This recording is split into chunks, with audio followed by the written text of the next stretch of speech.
Bueno, el trabajo del tipo de cambio de equilibrio es un trabajo que surge a raíz de la importancia de saber cuán desalineado está el tipo de cambio real respecto a su nivel de equilibrio, y dada la implicancia que tiene eso a nivel de toda la macroeconomía. En primer lugar, que es el tipo de cambio real de equilibrio, ¿verdad? Que es el precio relativo de bienes transables a no transables, que para valores sostenibles de otras variables resulta en un equilibrio interno y externo. El equilibrio interno está relacionado con lo que es un nivel de demanda y oferta que se iguala y que se mantiene en el tiempo, y el equilibrio externo, en contraste, significa que la cuenta corriente de la balanza de pago, ¿verdad?, está actual, está alineada a la esperada en el futuro, o compatible, ¿verdad?, con un nivel sostenible de flujo de capitales en el mediano plazo. Un nivel muy alto de depreciación del tipo de cambio real implica un desalineamiento cambiario que podría perjudicar a sectores intensivos en el uso de insumos importados. Por el contrario, una apreciación real significativa, es decir, el tipo de cambio real actual se encuentra por debajo de su nivel de equilibrio, genera una pérdida de competitividad en los sectores productivos. La existencia de un desequilibrio cambiario, fruto de la apreciación del tipo de cambio real, puede ser un indicador de una crisis en un futuro de la balanza de pagos, así como también una depreciación importante de ese indicador puede ser un indicador de mayor inflación en el futuro. El objetivo del estudio es calcular el tipo de cambio real de equilibrio y sus determinantes para la República Dominicana, y enfocaremos dos metodologías: el enfoque de balance macroeconómico y el tipo de cambio real de fundamentos. Estas metodologías han sido trabajadas principalmente por el Fondo Monetario Internacional, y hay otros trabajos en el país que han tratado estas metodologías. Aquí utilizaremos la parte de actualización y se incluirán algunas variables adicionales a algunos de estos trabajos, ¿verdad? El enfoque de balance macroeconómico implica principalmente que tres pasos. Primero, se estima un balance de cuenta corriente, un nivel de balance de cuenta corriente que vaya acorde con los valores de mediano plazo de sus determinantes. Eso es lo que llamamos la cuenta corriente normativa, y está asociada a lo que es el equilibrio externo que vimos anteriormente. La cuenta corriente subyacente es el segundo paso, que es el nivel de cuenta corriente que es consistente con un nivel de PIB potencial doméstico y un nivel de PIB potencial de nuestros socios comerciales, y está asociado a lo que es el equilibrio interno. Y el tipo de cambio real de equilibrio es aquel que elimina la brecha entre estos dos cuenta corriente, ¿verdad?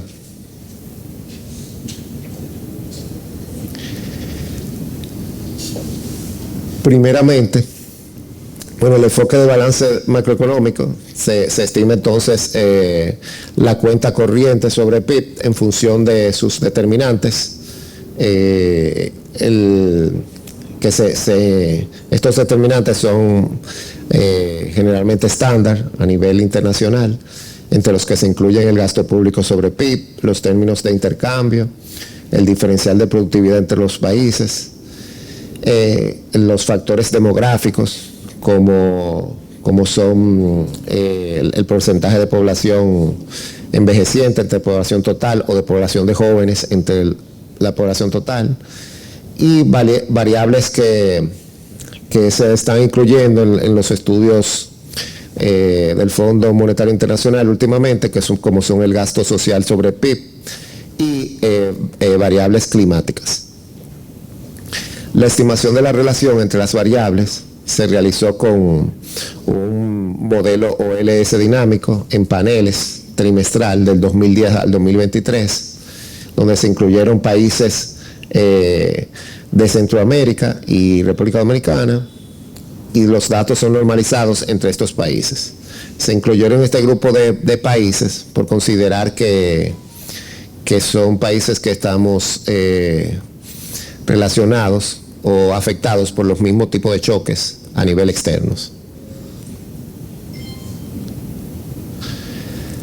La estimación de la cuenta corriente normativa nos indica que las variables que mencionamos anteriormente son significativas, como por ejemplo un mayor gasto fiscal influye en un déficit de cuenta corriente más negativo, es decir, empeora el resultado de cuenta corriente. Unos términos de intercambio favorables para la República Dominicana ayudan al resultado de la cuenta corriente sobre PIB, la mejoran, y así las otras variables, por ejemplo, eventos climáticos extremos por el área del factor climático tiende a afectar negativamente el resultado de cuenta corriente sobre PIB. La estimación de la cuenta corriente normativa, como dijimos que era el primer paso, ¿verdad? La vemos ahí en rojo. Vemos que en sentido general ha estado bastante alineada con el histórico de la cuenta corriente sobre PIB observado.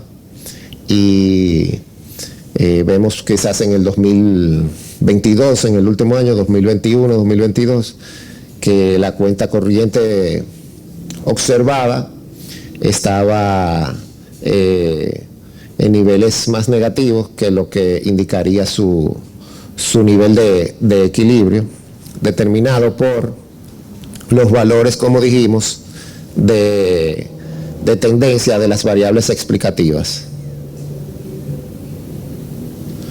Por su parte, la estimación de la cuenta corriente subyacente, asociada, como dijimos, al equilibrio interno,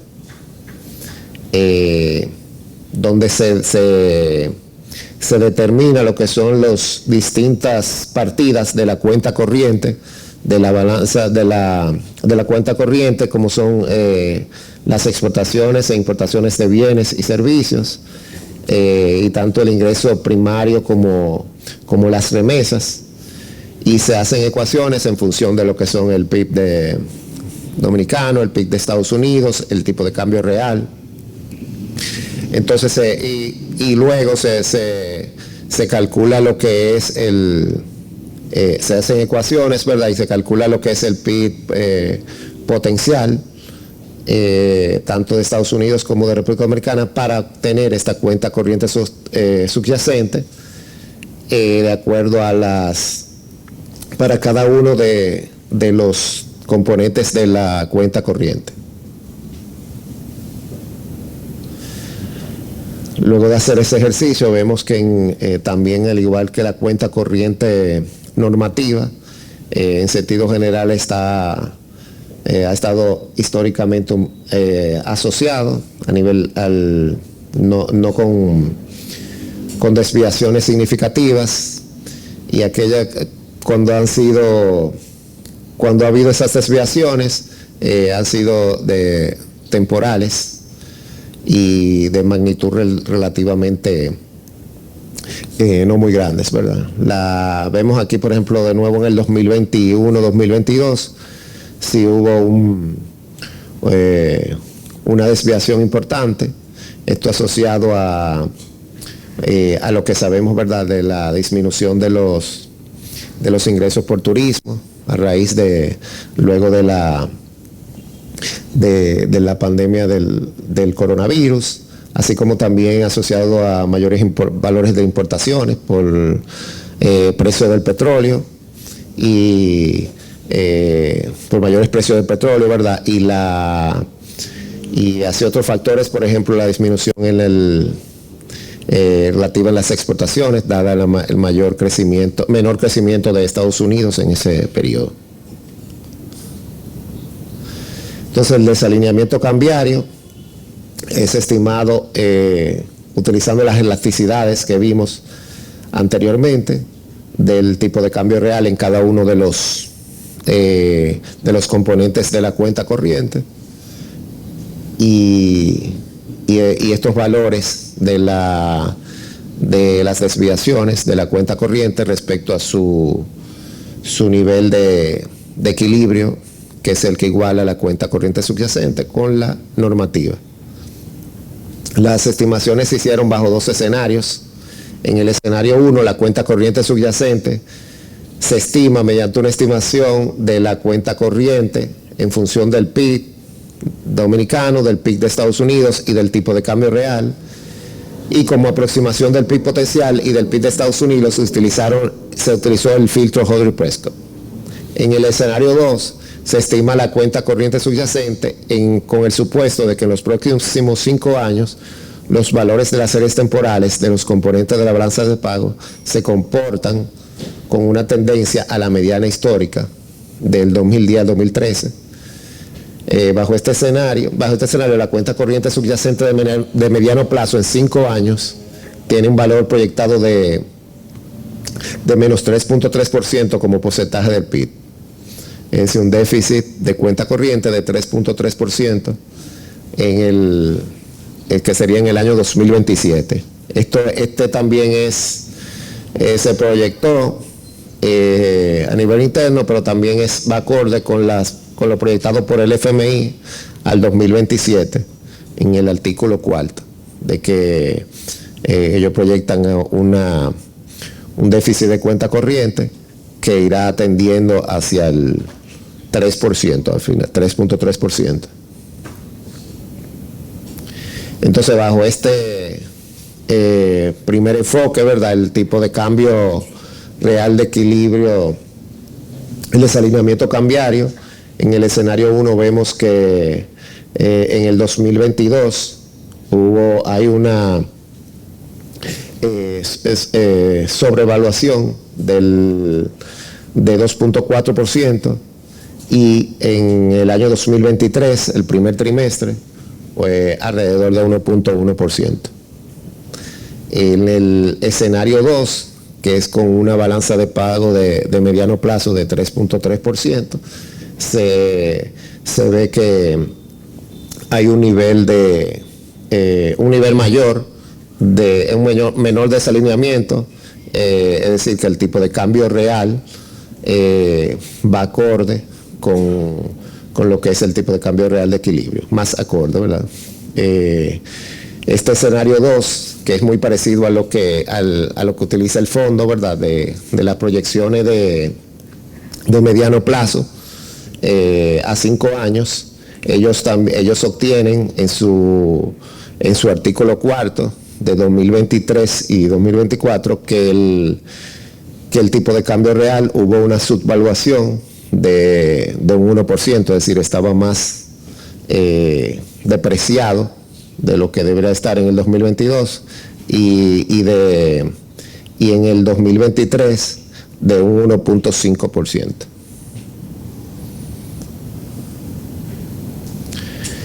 Por el segundo enfoque, que es el de tipo de cambio real de fundamentos, esta metodología es de las más populares, dada su facilidad en la estimación, y se utiliza el tipo de cambio real en función de sus determinantes fundamentales. Regularmente los determinantes que se utilizan son los términos de intercambio, el gasto público sobre PIB, o el gasto fiscal, ¿verdad?, el gasto de salud sobre PIB, aquí como proxy del gasto social, sobre el diferencial de tasa de interés externa e interna, y el factor climático. El enfoque, dado este enfoque, se obtienen que las variables son significativas en un aumento de los términos de intercambio, produce una apreciación real, ¿verdad?, del tipo de cambio, tiende a producir, ¿verdad?, una apreciación real, es decir, una mejora en los términos de intercambio del país. Y, por ejemplo, un mayor gasto público tiende a producir lo contrario, tiende a producir una depreciación real. Y así las otras variables también fueron significativas. Eventos climáticos extremos recogidos en el factor climático tienden también a producir una depreciación real. Bajo este enfoque, el desalineamiento del tipo de cambio real estaría alrededor de un 4% en el 2022 y en el 2023 un 2.7%. Es decir, ahí estaría sobrevaluado un 4%. Necesitaríamos una depreciación del tipo de cambio real de 4%, por ejemplo, hubiésemos necesitado en el 2022 para llegar al tipo de cambio real de equilibrio, y al primer trimestre de 2023, cerca de una depreciación del 2.7% para alcanzar ese nivel. Ya finalmente, las conclusiones, que los resultados se presentan aquí muestran una evidencia de un desalineamiento para este periodo, aunque el mismo no es de gran magnitud y a nivel histórico aparentemente ha sido temporal. Los valores estimados de depreciación estarían entre 0.2 y 4% para el 2022 y 0.1 y 2.7% para el 2023, según dependiendo de la metodología que se utilice, y estos valores son consistentes con resultados de mediano plazo de menos 3.3% a 2027, y acorde en sentido general con resultados como los obtenidos por el Fondo Monetario Internacional en sus estudios y que publican en sus reportes del artículo 4. Gracias. Ahora vamos.